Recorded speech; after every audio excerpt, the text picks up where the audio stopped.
მოგესალმებით ძვირფასო ტელემაყურებლებო, დღეს ჩვენ გსურს ვისაუბროთ საქართველოს ეკლესიის მისიონერული ფუნქციის შესახებ.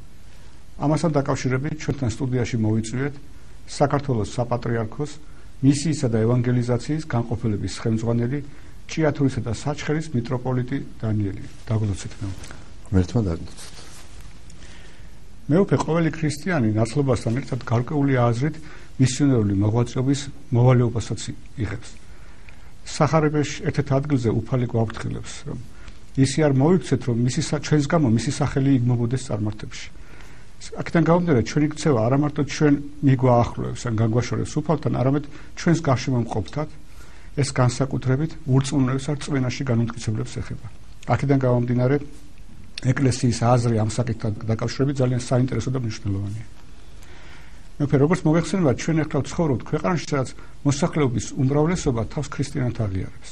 აქედან გამომდინარე, ბუნებრივად იბადება კითხვა, რაში მდგომარეობს ქართული ეკლესიის მისიონერული ფუნქცია. მინდა მადლობა მოგახსენოთ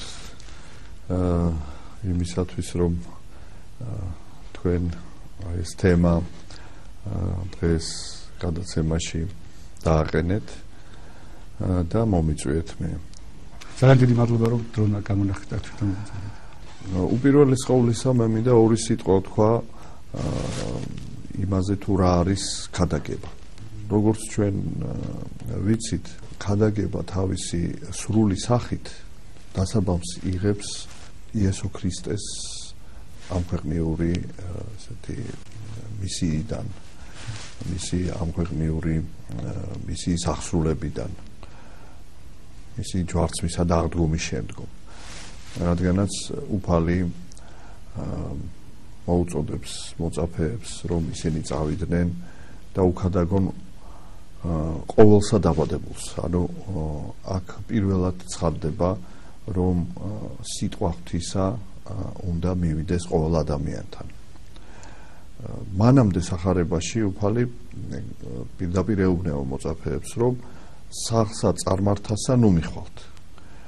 არამედ მხოლოდ ესე იგი მივედით ისრაელის მოქალაქეებთან, ებრაელებთან. მაგრამ ეს იყო რასაკვირველია, მხოლოდ მანამდე, სანამ მოხდებოდა მაცხოვრის ჯვარცმა და აღდგომა და სწორედ ეს დავალება, რომელიც მან მოციქულებს მისცა, ბუნებრივია ეს არის დავალება მიცემული ეკლესიისადმი, ჭეშმარიტი მართლმადიდებელი ერთი წმინდა კათოლიკე და სამოციქულო ეკლესიისადმი და ეკუთვნის ყველა დროის ღვთისმსახურს და როგორც თქვენ სწორად აღნიშნეთ, არა მარტო ღვთისმსახურს, ყველა რიგით ქრისტიანს, მრევლის ყველა წევრს. რასაკვირველია, განსხვავებულია მათი ფუნქციები, მათი პასუხისგებლობა, მაგრამ ის ყოველთვის უნდა ახსოვდეს მართლმადიდებელს, რომ გარდა იმისა, რომ მისი მაგალითი ყოველთვის არის გარკვეული ქადაგება და მოწმება სარწმუნოებისა და ამან შეიძლება დადებითად, ხოლო პირიქით უარყოფითად იმოქმედოს. გარდა ამისა, არაჩვეულებრივად ამბობს იოანე ოქროპირი, რომელიც იყო ასევე დიდი მქადაგებელი და დიდი განმარტებელი ქადაგებისა, რომ მართლმადიდებელი, რომელიც არ სწუხს იმის გამო, რომ სხვა ადამიანს ჯერ კიდევ არ მიუღია ჭეშმარიტი სარწმუნოება, არ მომხდარა მის მიერ ამის აღიარება, შეცნობა ჭეშმარიტებისა, თუ ამაზე არ სწუხს, ის არ არის სრულყოფილი მართლმადიდებელი, ის უფრო მკაცრად ამბობს, საერთოდ არ არის მართლმადიდებელი. ანუ არ შეიძლება რომ ჩვენ არ გვაწუხებდეს თუ ადამიანს არ აქვს ჭეშმარიტი. ეს იმას ნიშნავს, რომ ადამიანისთვის ჯერ კიდევ დახურულია ცხოვრების გზა, მისი გადარჩენა და ამის გარეშე მართლმადიდებლობა არ არსებობს. ანუ აი ეს სურვილი იმისა, რომ ადამიანი რომელსაც ჯერ ჭეშმარიტი სარწმუნოება არ არის გაცხადებული, რომ მას დაეხმარო, ეს არის ერთ-ერთი უპირველესი ნიშანი ქრისტიანობისა და ერთ-ერთი უპირველესი ნიშანი სიყვარულისა, რასაკვირველია, მოყვასისა. ყველაზე დიდი რაც შეიძლება ჩვენ უსურვოთ მოყვას, ეს არის გადარჩენა. და თუ იგი ამ გზაზე არ დგას, ესე იგი მისი დაღუპვის ალბათობა არის ძალიან დიდი, მაქსიმალური ალბათობა. არც იმის ალბათობა არ არის, ასე ვთქვათ, ნაკლები, ვთქვათ, ვინც უკვე მოინათლა, იქაც დიდი განსაცდელებია და იმის ხონებაზეც უნდა ვიფიქროთ, მაგრამ როგორც ჩანს, ესე იგი, აი ვინც არ არის ამ გზაზე, ის ყველაზე მეტ საფრთხეშია. ამიტომ აი ეს ფაქტიურად სურვილი მოქცევისა, მოყვასის ჭეშმარიტებაში, ეს არის ყველაზე დიდი ქრისტიანული სიყვარულის გამოვლინება. მე შემიძლია ეს სიყვარული შევადარო აი მტრის სიყვარულს, რომელიც ასევე ასე ვთქვათ არ არის ადვილი და ესე იგი გარკვეულად ასე ვთქვათ აი ეს დიდი სათნოებაა რომ შენ გაწუხებდეს სხვა ადამიანის ბედი და ფიქრობდე მისი ასე ვთქვათ მომავალზე.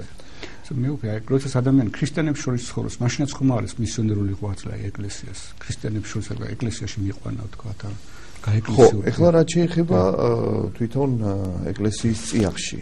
ესე იგი, ერთია, როდესაც ადამიანი არის ეკლესიის გარეთ, მეორეა, როდესაც ადამიანი ეკლესიის წიაღშია, მაგრამ მისი სულიერი ცხოვრება არ არის თანმიმდევრული, ან არ არის გააზრებული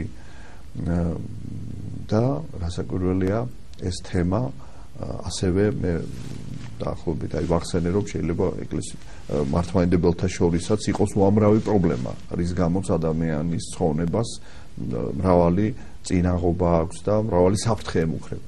და რასაკვირველია, აქაც ჩვენ გვართებს დიდი ზრუნვა და დიდი, ასე ვთქვათ, მოშურნეობა. მე მინდა კიდევ ერთხელ შევეხო იმ უმთავრეს მისიას, რასაც ქვია არაჭეშმარიტ, ასე ვთქვათ, ჭეშმარიტების გარეთ მდგომ ადამიანების მდგომარეობა, რომელიც გამოცხადდა, აი ეს მისია გამოცხადდა სწორედ ქრისტეს აღდგომის შემდეგ. და ფაქტიურად აღსრულება დაიწყო სულთმოფენობის შემდეგ, რადგანაც აი სწორედ სულთმოფენობას მათ მიიღეს ძალა ღვთისა, მადლის სულისაწმინისა, რომლის ძალითაც მათ დაიწყეს ეს. და პირველი რაც დაიწყეს ეს იყო ქადაგება და ამიტომაც ისინი ალაპარაკდნენ უცხო ენებზე, ეს იყო ნიშანი რომ აი ღვთის სიტყვა უნდა გასულიყო მთელ მსოფლიოში. მეორე თუ შეიძლება ითქვას აი ეს ხარე ქადაგებისა. ეს არის აი რაც ჩვენ უკვე შევეხეთ, ქადაგება უკვე ჭეშმარიტების გზაზე დამდგარი, მონათლული ეკლესიის წევრებისათვის, წევრების წინაშე მათი ასეთი სრულყოფისათვის, მათი ამ გზაზე, ჭეშმარიტების გზაზე თანმიმდევრული და ასეთი სრულყოფის პროცესისათვის, თანმიმდევრული განვითარებისათვის და სრულყოფისათვის.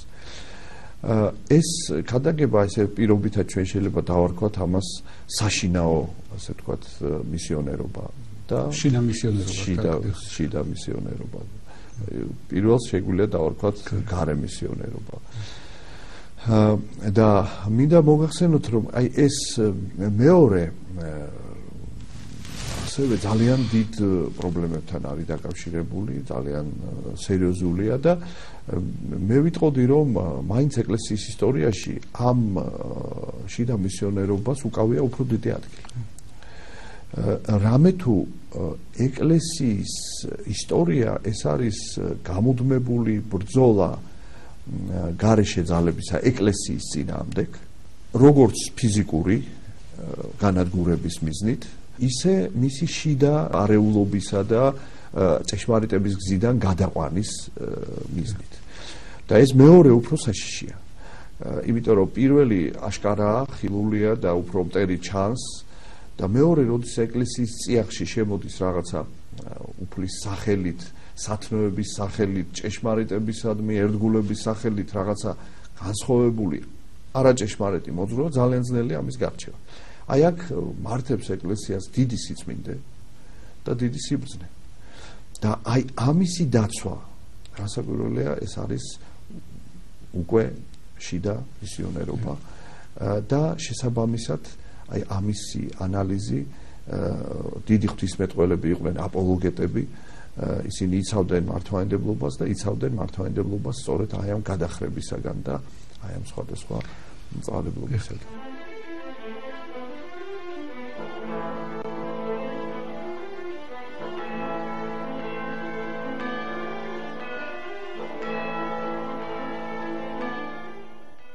მეუფე თქვენ ეხლა ხან ახსენეთ სიტყვა სიყვარული, ალბათ ყველა დამეთანხმება, რომ მისიონერული მოღვაწეობა მხოლოდ და მხოლოდ მაშინ იქნება წარმატებული, თუ კი სიყვარულით აღესრულება. ეს კი პავლე მოციქულის თანახმად ნიშნავს, რომ მისიონერს უნდა შეეძლოს გაჭირვებულთან, ღარიბთან, ჩაგულის თანაგზნობა, მათი პრობლემების და ინტერესების გათავისება. ხომ არ ნიშნავს ეს, რომ ეკლესია თავის დაუნებურად პოლიტიკაში აღმოჩნდება ჩართული. აი ამ შემთხვევაში როგორ უნდა შეძლოს ეკლესიამ, მისიონერმა, რომ დადგეს პოლიტიკურ კონიუნქტურაზე მაღლა და ამავე დროს გვერდით დაუდგეს სოციალური თვალსაზრისით ნაკლებად პრივილეგირებულ ფენებს. აი როგორ და მოახერხოს ეს. მინდა მოგახსენოთ, რომ სწორედ როცა ჩვენ ვახსენეთ აი ეს შიდა მისიონერობა განსაკუთრებით გულისხმობს არა მარტო ადამიანის დამოძღვრას და მისთვის საღმრთო მცნებების გადაცემას, არამედ უპირველეს ყოვლისა გულისხმობს იმას, რომ ადამიანს დაეხმაროს იმაში, თუ როგორ უნდა აღასრულოს მან ეს მცნებები ცხოვრებაში. ცით ერთია ადამიანისთვის თქმა იმისა, რომ აი რა არის კარგი და რა არის ცუდი. მაგრამ გაცილებით უფრო ძნელია, რომ შენ ეს ცოდნა გამოიყენო ცხოვრებაში. იმიტომ რომ ცხოვრება არის ყოველთვის ცვალებადი. ყოველი წუთი არის განსხვავებული და განუმეორებელი. ამიტომ ყოველი დღე და ყოველი წუთი ადამიანის წინაშე აყენებს რაღაც ახალი სახით პრობლემას. სხვადასხვა შემთხვევაში ერთი და იგივე მცნება სხვადასხვანაირად სრულდება და ამას ძალიან დიდი სიბრძნე ჭირდება, ძალიან დიდი ესეთი გულისხმიერება ჭირდება. ამიტომ ქრისტიანობა ეს შემოქმედებითი პროცესია და რასაკვირველია, ამას ჭირდება მოძღვარი, ამას ჭირდება ადამიანი, რომელიც ამაში ძალიან ესე თქვათ ღრმად ჩახედულია. ამიტომ მან უნდა იცოდეს ადამიანის გაჭირვება, მან ის ახლოს უნდა იყოს ადამიანთან და კიდევ ერთი მომენტია, როცა მაცხოვარი ქადაგებდა, იგი ქადაგების წინ უპირველეს ყოვლისა ხვდებოდა ადამიანებს, გაჭირვებულებს ეხმარებოდა, სნეულებს კურნავდა, ეშმაკებს განასხამდა, ანუგეშებდა ადამიანებს. სიყვარულს გამოხატავდა, სითბოს გამოხატავდა და მხოლოდ ამის შემდეგ ხდებოდა მაცხოვრის სიტყვა უფრო ახლობელი ადამიანებისთვის. იმიტომ რომ ადამიანი ღებულობს მაშინ ჭეშმარიტებას, როდესაც ეს ჭეშმარიტება მოდის სიკეთის წყაროდან, სიყვარულის წყაროდან. და ამიტომ ქადაგება წარმოუდგენელია იმ ადამიანის მიმართ სიყვარულის გამოხატვის გარეშე, ესე იგი, რომელსაც ჩვენ უქადაგებთ. ესე იგი, ჩვენ თუ უქადაგებთ ადამიანს და გუქადაგებთ ჭეშმარიტი მიზნის გამო, რომ ჩვენ ის გვიყვარს და ჩვენ მისი გადარჩენა გვინდა, ჯერ ჩვენ სანამ რამეს ვეტყვით, ჩვენი მასთან მისვლა ეს უკვე სიყვარულია და ის აუცილებლად გზნობს ამ სიყვარულს და ჩვენ რომ ხედავთ, რომ მას შიას ყურია, რა დროს სიტყვის თქვა, როცა ჯერ უნდა მოეფერო, ჯერ უნდა დაამშვიდო, ჯერ უნდა უბრალოდ ადამიანია და უნდა სიყვარული გამოხატო. ამიტომ ეს ბუნებრივად ხდება. შეუძლებელია ადამიანს დაელაპარაკოს, სანამ მასზე არ იზრუნე. და თუ ახლა შენ მიდიხარ ისეთ საზოგადოებასთან შეხვედრაზე, სადაც ყველაფერი მოწესრიგებულია და რაღაც ისე თქვათ პრობლემები არ არის, შენ პირდაპირ შეიძლება საუბარი დაიწყო. თუმცა იქაც რაღაც რიტუალია, რაღაცა პატივისცემის თუ რაღაც ადამიანური იმის, მაგრამ თუ შენ შედიხარ საზოგადოების ისეთ თქვათ ფენებში, სადაც რაღაც სიდუხჭირია, ავანტყოფთან მიდიხარ, პირველ რიგში შენ უნდა შეუმსუბუქო ეს რაღაც ტვირთი და ასე რომ ეს რაც თქვენ ბრძანეთ, ეს არის განუყოფელი ნაწილი ქადაგების და მე ვიტყოდი პირველი ნაწილი. თუმცა შეიძლება ეს სიტყვა ღვთისა უფრო მთავარია, მაგრამ აი ამ სიტყვის გადაცემის საშუალება თუ შეიძლება ითქვას, აი წინ უსწრებს აი ეს ადამიანური სითბოს და სიყვარულის გამოვლინება სხვადასხვა სახით. შეიძლება ეს სიტყვიერი ნუგეში იყოს, შეიძლება ეს ხორციელი ნუგეშინის ცემა იყოს. მაგალითად, საოცარ სიტყვებს ამბობს იოანე ოქროპირი, რომ ყველაზე დიდი ქადაგება არის მოწყალება. და მე პირიქით ამბობს და ყველაზე დიდი მოწყალება არის ქადაგება.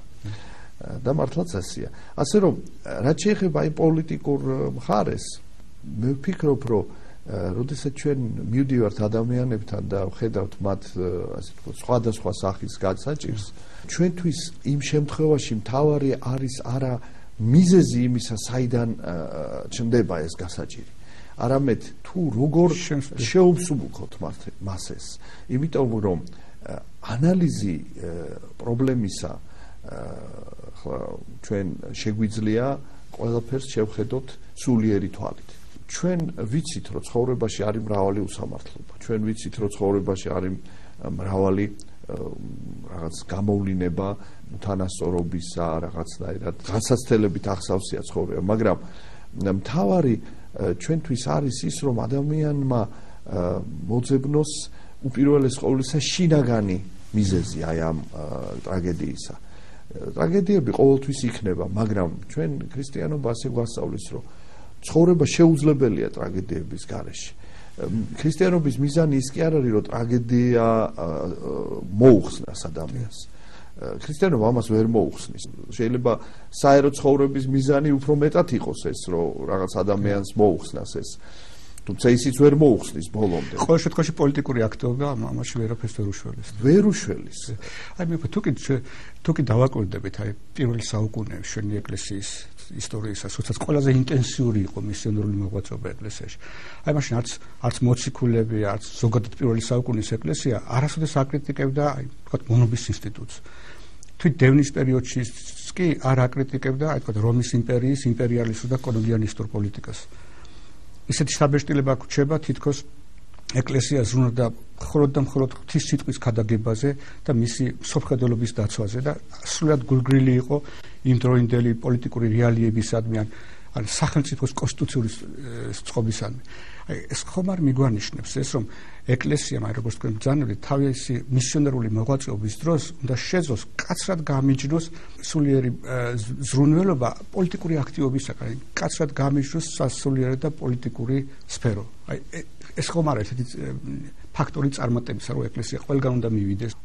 აბსოლუტურად გეთანხმებით, რომ ეს იყო პირველი ქრისტიანების დამახასიათებელი ნიშანი, რომ მიუხედავად იმ ასე ვთქვათ საოცარი სისასტიკისა, რომელსაც პირველი 3 საუკუნის მანძილზე და ძირითადად ქრისტიანული ეკლესიის წევრები ძირითადად, თუმცა იყო რომის იმპერიის გარეთაც ქრისტიანული თემები შეიქმნა, მაგრამ ძირითადად იგი არსებობდა რომის იმპერიის ტერიტორიაზე და აი ეს იმპერია მას ექცეოდა ძალიან სასტიკად. მიუხედავად ამისა, ქრისტიანულ ეკლესიაში ჩვენ არა გვაქვს ასეთი ვთქვათ დიდი მოციქულების, დიდი ღვთისმეტყველების, დიდი მღვდელმთავრების მხრიდან კრიტიკა იმდროინდელი იმპერიისა. პირიქით, ხშირად ხვდებით იმას, რომ ეს არის სოფელი, ეს არის სოფლის კანონი, რომელმაც არ იცის ჭეშმარიტი კანონი და ჩვენ გვეცოდება ადამიანები, თუნდაც ისინი, ვინც ჩვენ გვდევნიან, მიუხედავად იმისა, რომ ჩვენ ვართ შევიწროებულნი, მაინც ჩვენ გვეცოდება ისინი, რადგანაც ისინი არიან ღმერთისგან მოწყვეტილნი. ისინი არიან, ესე იგი, არ არიან ცხოვრების გზაზე, ისინი არიან წარწმენის გზაზე და ჩვენ მათთვის ვლოცულობთ. რომ მიუხედავად იმისა, რომ ისინი ჩვენ ასე გვექცევიან, ჩვენ გვინდა რომ ისინი გადარჩენ და არა იმიტომ, რომ ჩვენ არ გვდევნონ და შეგვავიწრონ, თუმცა ესეც ცუდი არ იქნება, რასაკვირველია, არამედ იმიტომ, რომ გადარჩენ. და რაც შეეხება განსაცდელს, განსაცდელი ქრისტიანმა იცის, რომ იმაზე მეტი არ მოვა, ვიდრე ღმერთი დაუშვებს. ამიტომ პრობლემა არა განსაცდელში, არამედ პრობლემა არის ადამიანში. რამდენად მზად არის იგი, რომ აიტანოს ეს განსაცდელი და უფალი ამბობს, რომ მოვედით ჩემ და ყოველდღე მარშვალ და ტვირთზემენ და მე განგისვენოთ თქვენ და აღიღეთ უღელი ჩემი თქვენზე და რამე თუ უღელი ჩემი ტკბილას და ტვირთი ჩემი სუბუქართ და პოვოთ განსვენება სულთა თქვენთან. აი ეს არის ქრისტიანული პოზიცია, რომ არ შეიძლება ქრისტიანმა თავისი სულიერი სრულყოფის დაბრკოლება წარმოიდგინოს განსაცდელი. საიდანაც არ უნდა მოდიოდეს ეს განსაცდელი. ამიტომ კრიტიკა იმისა, რომ რაღაცა გარეშე ძალები უშლიან ადამიანს სულიერ სრულყოფას, მცდარი კრიტიკაა. და შესაბამისად ეს ნიშნავს ყურადღების გადატანა ბრძოლა იმ მტერთან, რომელიც რეალურად მტერი არ არის, არამედ ფლანგვა ენერგიის და არა იმ მტერთან, რომელიც ჩვენი მტერია და ამაზე მოციქული ამბობს, რომ არ არის ჩვენი ბრძოლა სისხლთან და ხორცთან, არამედ მთავრობათა და ხელმწიფებათა ბნელის ძალების ცოდვასთან გვაქვს ჩვენ ბრძოლა. და პირდაპირ ამბობდნენ, რომ ყველა ხელისუფლება ღვთისაგან არის. ეს არ ნიშნავს, რომ ის ხელისუფლება კარგია, ის ხელისუფლება ღვთისგან არის დაშვებული და თუ ღმერთი ინებობს შეიცვლება და მართლაც რა ვნახეთ ჩვენ სასწაული. რომის იმპერია, რომელიც მსოფლიოს ისტორიაში ალბათ ერთ-ერთი უდიდესი და უძლიერესი იმპერია იყო იმპერიათა შორის, დამარცხდა შეუიარაღებელი ქრისტიანების წინააღმდეგ, რომელსაც ცეცხლით და מחვილით ცდილობდა ამოეწირება და რომის იმპერია შესვალა აი ამ შეუიარაღებელი ქრისტიანების იმპერიამ, ბიზანტიის იმპერიამ. ანუ თუ ღმერთს უნდა ეს შეიცვლება. და საბოლოო ჯამში რასაკვირველია პოლიტიკისაგან გამიჯვნა არის აუცილებლად საჭირო. აბსოლუტური გამიჯვნა ეკლესიის. თუმცა ეს არ ნიშნავს, რომ ეკლესიის წევრი არ შეიძლება მონაწილეობდეს პოლიტიკაში. მაგრამ ეკლესიის სახელით, ქრისტიანული მოძღვრების სახელით შეფასება პოლიტიკური მოვლენისა არ არის სწორი.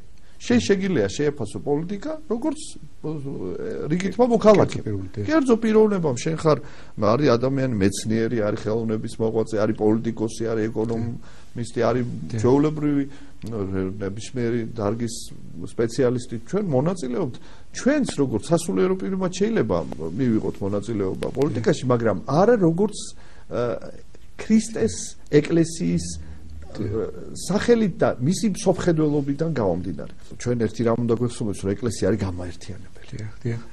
და როდესაც სასულიერო პირი ამა თუ იმ რაღაც შეხედულებას გაიზიარებს, მას მრევლში შეიძლება ყავდეს მრავალი შეხედულების მქონე მრევლი ყავდეს, რომელსაც სხვადასხვა შეხედულებები აქვთ პოლიტიკური. ეს იმას ნიშნავს, რომ უკვე სხვა წევრები რაღაცნაირად იზოლირებული არიან იმ წევრებისაგან, რომელიც ამ მოძღვრის ასს იზიარებენ და ეკლესიამ არ უნდა დაყოს მრევლი. ეკლესია გულგრილი კი არაა პოლიტიკური რეალიების, მაგრამ სრულყოფილი სიყვარული გამორიცხავს, აი როგორც გბძანეთ ვიღაცის ხარის დაჭერას. ხარის დაჭერას გამორიცხავს. ისევ ვიმეორებ, ქრისტეს მოძღვრების სახელით, ქრისტიანული სწავლების სახელით არ უნდა შეფასდეს პოლიტიკა და აი რომ ზოგი ამბობს, რომ აი ქრისტეს სახელით ეს არის პოროტება, ქრისტიანული სწავლების მიხედვით ეს არის მისაღები, ეს არის ალბათ ჩვენ შეგვიძლია ვთქვათ, როგორ გვესახება ჩვენ შეიძლება რაღაც ჩვენ როგორც პიროვნებას რაღაც მოგწონს, რაღაც არ მოგწონს, მაგრამ აი ესეთი ბრძოლა და დაპირისპირება ალბათ პოლიტიკურ მოვლენებთან ასეთი არ არის მიზანშეწონილი.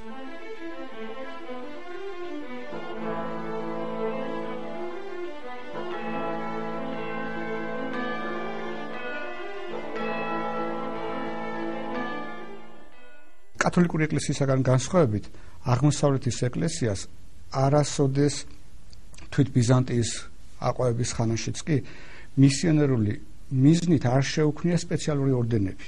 ამ მხრივ თითქოს აღმოსავლეთის ეკლესია უფრო პასიური, უფრო ნაკლებად ორგანიზებული ჩანდა დასავლეთის ეკლესიასთან შედარებით. რა არის ამის მიზეზი? განსხვავებული ორგანიზაციული სტრუქტურები თუ მისიონერული მოღვაწეობის განსხვავებული ხედვა. თქვენ რომ ბრძანებდით მეუფე, აი მე მგონი ზუსტად ამაშია ეს. საკითხის განვითარება შესაძლოა პასუხი მე მგონი აი ამ საკითხს. დიახ, გეთანხმებით. აი თუ გავიხსენებთ როგორ განვითარდა მოვლენები მას შემდეგ, რაც შეიქმნა ქრისტეს ეკლესია პირველ საუკუნეში, ჩვენ ვხედავთ ასეთ რამეს, რომ მოციქულებმა იქადაგეს მთელ მსოფლიოში. მაგრამ ბუნებრივია, რომ სიტყვა ღვთისა ყველგან ერთნაირად არ იყო მიღებული. ეს იმას ნიშნავს, რომ საზოგადოების მსოფლიოში მცხოვრები მაშინდელი ადამიანების სხვადასხვა ქვეყნები სხვადასხვანაირად იყვნენ მზად ქრისტიანობის მისაღებად. ზოგი მეტად, ზოგი ნაკლებ. იქ სადაც მზაობა იყო, ქრისტიანობა მიიღეს. იყო ქვეყნები, რომელიც მოგვიანებით უერთდებოდნენ ქრისტიანულ სარწმუნოებას. რეალურად პირველი ტალღა, რომელიც ესე ვთქვათ, აი მოციქულების ტალღა, რომელმაც ესე ვთქვათ, ეს ქრისტიანობა გაავრცელა, შეიძლება ითქვას, რაღაც გარკვეულად ქრისტიანული ცივილიზაციის გარკვეული საზღვრები მან მოხაზა და მერე ის ინტენსივობა ქადაგებისა არ იყო როგორც დასაწყისში და ჩემის აზრით ამის მთავარი მიზეზი მდგომარეობს შემდეგში. პირველი, ეკლესიას გაუჩნდა უდიდესი პრობლემები. იდგა ეკლესიის ყოფნა არ ყოფნის საკითხი, ეკლესია იყო საშინელ დევნაში. ანუ ეკლესიის პირველესი ყურადღება გადავიდა იმაზე, რომ ეკლესიას თავი დაეცვა. ასეთ შემთხვევაში ბუნებრივია ეკლესიას უერთდებოდნენ მხოლოდ და მხოლოდ რჩეული ადამიანები და ასეთი მასშტაბური, ასე ვთქვათ, ქადაგება სხვადასხვა ქვეყნებში რეალურად ეკლესიისთვის არც იყო მიზანშეწონილი ბუნებრივი, იმიტომ რომ მთელი ყურადღება იყო შიდა, ასე ვთქვათ, სიმტკიცეზე, შიდა სულიერ განვითარებაზე. როდესაც ეს დევნა შეწყდა, დამთავრდა და შეიქმნა ბიზანტიის იმპერია და ასეთი უზარმაზარი ქრისტიანული იმპერია შეიქმნა, მაშინ როგორც ჩვენ უკვე ვახსენეთ, წამოვიდა ეს შიდა სრულ მოძღვრებათა პრობლემები, რომელიც ასევე ძალიან დიდ ძალისხმევას ითხოვდა მისი ასე ვთქვათ დამარცხება და ამაზე საინტერესო პასუხი აქვს იოანე ოქროპირს.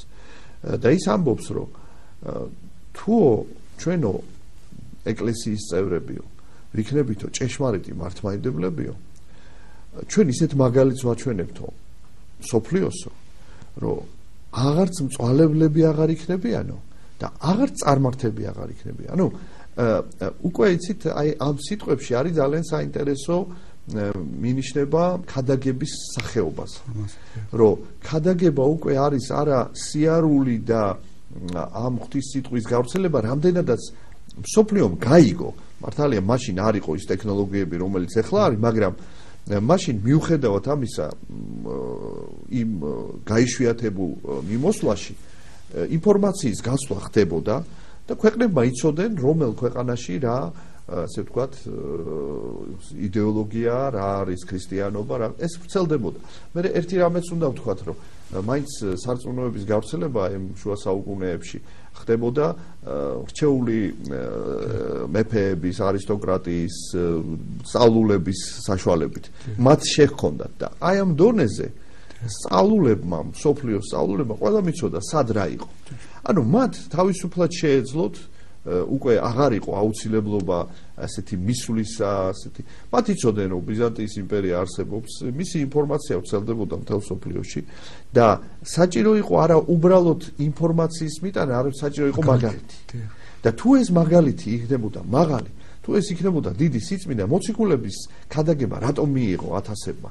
იმიტომ რომ მათგან მოდიოდა დიდი ძალა, დიდი სიყვარული, დიდი ნათელი მოდიოდა მათგან. აი ამას ამიტომ მოიქცნენ ადამიანები. არა მარტო იმ დიდი, ასე ვთქვათ, სწავლების სიმაღლის გამო, თუმცა ესეც აუცილებელია და მნიშვნელოვანი, მაგრამ სიტყვას თუ არ ახლავს საქმე, მაშინ სიტყვის მიმართ ჩნდება დიდი სკეპსისი. როგორც წმინდა სერაფიმ სარველი ამბობდა, იცხოვნე თავი და ათასობით ცხონდებიან შეკაში. აი როგორც თქვენ ბრძანებთ, უფრო აღმოსავლეთის ეკლესიაში უფრო ხარიზმატულ პიროვნებებზე იყო დამყარებული მისიონერული მოღვაწეობა, ვიდრე რაღაც ორგანიზაციურ სტრუქტურებზე. და რასაკვირველია, აქ კიდევ აი დასავლურ, ასე ვთქვათ, ქრისტიანობაში მეორე ფაქტორია, ესე იგი კიდევ, რომელიც ამ ქრისტიანობის სამოციქულებრივ მოღვაწეობას უდევს საფუძვლად, მისი პრეტენზია, რომ იგი არის მთავარი ღვთისმსიტყვის მქადაგებელი მსოფლიოში და მეორე კიდევ ამას ამ პრეტენზიას რაც აძლევს უკვე სულ სხვა კიდევ რაღაც ხარისხს და თვისებას ის რომ მან არა მარტო უნდა იქადაგოს და რაღაც ეს სიტყვა ასე ვთქვათ მან უნდა პირველმა უნდა თქვას თუ საბოლოო სიტყვა მან უნდა თქვას გადამწყვეტი არამედ მან უნდა უზრუნველყოს ამის დამკვიდრება და სამწუხაროდ ამ უზრუნველყოფაში მათ ესე იგი დაინახეს გარკვეული სოციალური, პოლიტიკური, ეკონომიკური ინსტრუმენტების ჩართვა. ანუ დაიწყო ქრისტიანობის ძალით დამკვიდრება დედამიწაზე. ანუ 60-ის ძალით დამკვიდრება დედამიწაზე, რამაც გამოიწვია ჯოჯოხეთი ესე იგი. და რამაც გამოიწვია ის, რაც ჩვენ ვიხილეთ საშინელი პროტესტი საზოგადოებაში და განხეთქილება ქრისტიანობაში, რომელიც სამწუხაროდ აი მე იმ პროტესტმაც დიდი ნაყოფი ვერ გამოიღო, იმიტომ რომ კი რომის პაპს დასცილდა ვთქვათ პროტესტანტული სამყარო, მაგრამ ერთობა დაკარგული იყო, იმიტომ რომ სულიწმინდის მათ დასცილდა ეს სამყარო და მთლიანად ესე იგი დაიშალა უამრავ მიმდინარეობად, რომელიც დღემდე იშლება და არ აქვს დასასრული, რაც არ ეთანხმება ქრისტეს სწავლებას, ეკლესიის ერთობას, რომელიც არ მომხდარა მართლმადიდებელ ეკლესიაში და დღემდე ეს არსებობს. როდესაც გისმენთ უკვე ბუნებრივად იბადება ეს კითხვა. რა განსხვავება რო ხაზი რო გაუს, რა განსხვავება ჭეშმარიტ მისიონერულ მოღვაწეობას აი პროზელიტის შორის? მე თქვენს პასუხში უკვე იყო ეს ელემენტები. ჭეშმარიტი მისიონერული მოღვაწეობა ეს არის მოღვაწეობა, როდესაც შენ ესე იგი გამოძრავებს სიყვარული. როდესაც შენ გამოძრავებს სურვილი რომ დაეხმარო ადამიანს ეზიაროს ჭეშმარიტებას, გადარჩეს, ცხონდეს, იყოს ბედნიერი, იყოს სრულყოფილი, ჯანმრთელი, სული და ხორცით. აი ეს არის მისიონერობის მთავარი ძირი და საფუძველი. პროზელიტიზმი ეს არის ცდილობა რომ შენ გაამრავლო შენი ასე ვთქვათ კონფესიის წევრები და შენი გავლენა გაზარდო. აი ეს არის უკვე გარეგნული ესე ვთქვათ მიწიერი ძალიან არასულიერი პოლიტიკური შეიძლება ითქვას ფორმა აი ამ ასე ვთქვათ ქადაგების საფუძველში ჩადებული. მე ვფიქრობ, თქვენ ბრძანდებით საქართველოს საპატრიარქოს მისიისა და ევანგელიზაციის განყოფილების ხელმძღვანელი. და ბუნებრივია, რომ დაგისვათ ასეთი კითხვა, როგორ წარმოგიდგენიათ, როგორ შეიძლება უფრო წარმატებულად იქნეს გამოყენებული აი თანამედროვე მედიის საშუალებები, რომლებიც თავისთავად პოტენციურად ძალიან ეფექტურნი არიან და ძალიან მრავალგვარნი. ან თუ არსებობს ისეთი მაგალითი თქვა სხვა ქვეყნებში, მართლმადიდებელ ქვეყნებში, რომელთა გათვალისწინება ჩვენთვის იქნებოდა სასარგებლო. მე ვფიქრობ, რომ საქართველოს ეკლესიაში თანამედროვე მასობრივი ინფორმაციის საშუალების გამოყენების პროცესი დიდი ხანი არ არის, რაც არის დაწყებული, ბუნებრივია ბეჭდვითი სიტყვა პრესა ეს უფრო ადრე ჩაერთო აი ქადაგების პროცესში, უფრო მოგვიანებით რადიო და ტელევიზია, მაგრამ მე ვიტყოდი რომ ამის საშუალებები ძალიან დიდია, ძალიან ფართოა, უბრალოდ ამას სჭირდება სერიოზული მატერიალური ბაზა და ასევე სჭირდება ალბათ გარკვეული გამოცდილების დაგროვება, კულტურა სჭირდება, იმიტომ რომ მე ვფიქრობ, რომ ის სიტყვის ქადაგება ეს არის ძალიან ფაქიზი საკითხი და აქ არ შეიძლება რომ მას დაუკარგოთ ის თვისება, რომელსაც ქვია მოწიწება, გრძალვა, ამავე დროს ჩვენ უნდა გავითვალისწინოთ თანამედროვე ადამიანის ფსიქოლოგია, რომელსაც ასე იგი სჭირდება რაღაც გათვალისწინება და ისეთი ენაზე მივიტანოთ ის რომ მისთვის გასაგები იყოს, იმიტომ რომ პავლე მოციქული ამბობდა რომ მისიონერობის ერთ-ერთი აუცილებელი პირობაა რომ გაითვალისწინო მსმენელის ფსიქოლოგია, ასე ამბობდა პავლე მოციქული რომ ჰურიასთან ჰურია ვიყავი, წარმართთან წარმართი, ყოველთავ ვექმენ ყოვლად, რათა ყოველი შემეძინა. რასაკვირველია, ეს არის ის ენა, რომელთაც ის კომუნიკაციის ის საშუალება, რომელიც დღეს საზოგადოებაში მიღებულია. შეუძლებელი ამისი უგულებელყოფა, პირიქით ეს უნდა იყოს გამოყენებული, მაგრამ აი სწორედ ჩვენი მიზანია, რომ ისე გამოვიყენოთ, რომ არც სულიერებას არ დააკლდეს რაიმე და არც ადამიანთათვის იყოს ეს ძალიან რთული და ძნელად აღსაქმელი. ჩვენ ქართული ეკლესიას რაღაც აზრით უპირატესობაც კი გვაქვს სხვა საეკლესიო თქვა ასეთი არხი, სატელევიზიო არხი ალბათ ყველგან არ არის. ყოველ შემთხვევაში მართლმადიდებელ სამყაროში ეს პრივილეგია. მე სიმართლე რომ გითხრათ, კარგად არ ვიცნობ ამ არხებს. მე მქონია საშუალება რომ რამოდენიმეჯერ სული არხებისთვის ყურადღება მიმექცია, მაგრამ აი შემიძლია თავმოთქვა რომ ისე კარგად არ ვარ მასში ჩახედული. ბუნებრივია სხვა არხები მე კარგად არ ვიცი, მაგრამ მე ვიტყოდი რომ რაღაც გამოცდილება არსებობს ამ მიმართულებით, დაგროვებული არის გამოცდილება და რასაკვირველია ამ გამოცდილების გაცნობა და გაზიარება იქიდან რაღაცის მიღება, რაც ჩვენთვის ბუნებრივია და სასარგებლოა, მე მგონი ეს შეიძლება. მე კიდევ ვიტყოდი რომ საჭიროა რომ აქ ჩაერთვნენ ცეთი მაღალი რანგის შემოქმედი ადამიანები, ვთქვათ, როგორიც არიან, ვთქვათ, სცენარისტები, რეჟისორები და საერთოდ აი ამ დარგის მოღვაწეები, რასაც მედიის პროფესიონალები ქვია. აი მე ვფიქრობ ძალებდით, რომ მისიონერული მოღვაწეობის დროს და საერთოდაც ეკლესიამ უნდა შეძლოს გამიჯნოს ღვთისმსახურება პოლიტიკისგან. აი ამ კონტექსტში მისიონერული თვალსაზრისით როგორ შეიძლება შეაფასოს ეკლესიამ სეკულარიზაციის პროცესი, რომელიც თანამედროვე მსოფლიოში მიმდინარეობს და არის თუ არა აი ამ პროცესში რაიმე დადებითი ხარე? მე მინდა ვთქვა, რომ სეკულარიზმი სათავე ეს არის დაკავშირებული კათოლიკური ეკლესიის აი ამ ისტორიასთან, რომელიც ჩვენ უკვე ვახსენეთ. როდესაც კათოლიკურმა ეკლესიამ განიზრახა ქრისტიანული მოძღვრების ძალადობრივი საშუალებებით დამკვიდრება დედამიწაზე და მისი ესე ვთქვათ ფორმები იყო ძალიან მიუღებელი და უხეში, უნებრივად გაჩნდა საზოგადოებრივი ცხოვრების ეკლესიისაგან გამიჯვნის იდეა. და ეს იდეა იყო და მე ვთვლი რომ ეხლაც არის სრულიად სამართლიანი და სრულიად ესე იგი გამართლებული იდეა იყო. მაგრამ აქ მოხდა ესე იგი ამ იდეის მეორე უკიდურესობაში გადასვლა. ჩვენ უნდა გაგვემიჯნა არა ეკლესია საზოგადოებისგან, არამედ ეკლესიის მიერ საზოგადოებაში უხეში ჩარევა. რომ ეკლესიას ქონოდა რაღაც ბერკეტი, ასეთი პოლიტიკური, ეკონომიკური, ანუ ძალისმიერი მეთოდებით ეკლესიის შესვლა საზოგადოების ცხოვრებაში, ეს იყო დაუშვებელი. ეს უნდა გამიჯნულიყო და ეს ნამდვილად ეკლესიას სწავლების მიხედვით ეკლესიისთვის ეს არის მიუღებელი. ამიტომ, როდესაც გაჩნდა ეს სურვილი ამის გამიჯვნისა, რომ ეკლესია ისევ თავის თავს დაბრუნებოდა და ეს ასე ვთქვათ ინსტრუმენტები, სოციალური, პოლიტიკური, ძალისმიერი ინსტრუმენტები მას ასე ვთქვათ ჩამორთმეოდა, ეს იყო სწორი.